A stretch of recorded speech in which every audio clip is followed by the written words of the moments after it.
জিম্বাবুয়ের সঙ্গে বাংলাদেশ আজকে ব্যাটিংয়ে ঢুকলেও প্রথমে যদিও দুর্দান্ত ওপেনিং পার্টনারশিপ হয়েছিল 101 রানের, তারপরে যাচ্ছে তাই ব্যাটিং। এই যাচ্ছে তাই ব্যাটিং যখন বাংলাদেশের হচ্ছিল তখন অন্যদিকে আইপিএলে গুজরাট টাইটান্সের দুই ওপেনার আজকে প্রথমবারের মতো ওপেনিংয়ে এসেছিলেন তরুণ সাই সুদর্শন শুভমান গিলের সঙ্গে। এই দুজন আইপিএলের নতুন রেকর্ড গড়ে ফেলেছেন। 210 রানের ওপেনিং পার্টনারশিপই শুধু নয়, আইপিএলের যে কোনো উইকেটের ইতিহাসে সর্বোচ্চ রানের রেকর্ড। এর আগে দুদিন আগেই আমরা দেখেছি অভিষেক শর্মা এবং ট্রাভিস হেড 167 রান তাদের জুটিতে করে দলকে 10 উইকেটে জিতিয়েছিল। সেটা সেদিন রেকর্ড হয়েছিল। সেই রেকর্ড 2-3 দিনের মধ্যেই ভেঙে দিলেন শুভমান গিল এবং সাই সুদর্শন। দুজনেই সেঞ্চুরি তুলে নিয়েছেন, 103 এবং 104 রান। দুজনে সেঞ্চুরি তুলে নিয়ে আর বেশিক্ষণ টিকতে পারেননি।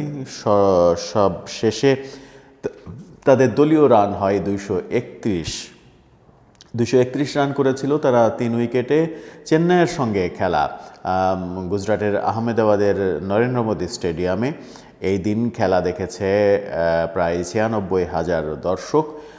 সেই দর্শকের যদিও আহমেদাবাদে খেলা, তারপরেও মনে হচ্ছিল স্টেডিয়ামটা যেন চেন্নাইয়ের স্টেডিয়াম। চেন্নাইয়ের হাজার হাজার সমর্থক সেখানে উপস্থিত ছিলেন, কিন্তু চেন্নাই শেষ পর্যন্ত পেরে উঠল না। শেষ পর্যন্ত তারা 232 রান চেস করতে নেমে 196 রানে থেমে গেল, 35 রানে হেরে গেল। প্রথমে ব্যাটিংয়ে শুভমান গিল এবং সাই সুদর্শন 103 রান করেছিলেন। বোলিংয়ে তুষার দেশপান্ডে 2 উইকেট পেয়েছিলেন।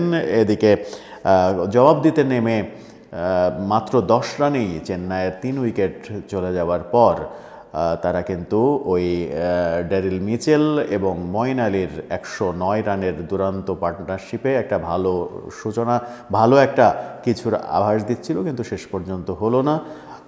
গুজরাট টাইটান্স আজকে 2 পয়েন্ট নিয়ে এখনও তাদের লড়াইয়ে টিকে থাকলো, আইপিএলের লড়াইয়ে টিকে থাকলো। আজকে হারলেই আউট হয়ে যেত। চেন্নাইয়ের জন্য কঠিন হয়ে গেল ব্যাপারটা। চেন্নাইয়ের 12 পয়েন্টই থাকলো, সেখান থেকে উন্নতি হলো না। চেন্নাইয়ের জন্য খুবই কঠিন ব্যাপার হয়ে গেল। পরবর্তী ম্যাচ তারা রাজস্থান রয়্যালসের সঙ্গে খেলবে। শেষ পর্যন্ত চেন্নাই প্লে অফে যেতে পারে কিনা সেটা একটা বড় প্রসঙ্গ। আজকে শুভমান গিল অধিনায়ক দারুণভাবে ফর্মে ফিরলেন সেই সময় যখন ভারতীয় দলে তার জায়গা হলো না এবারের বিশ্বকাপে।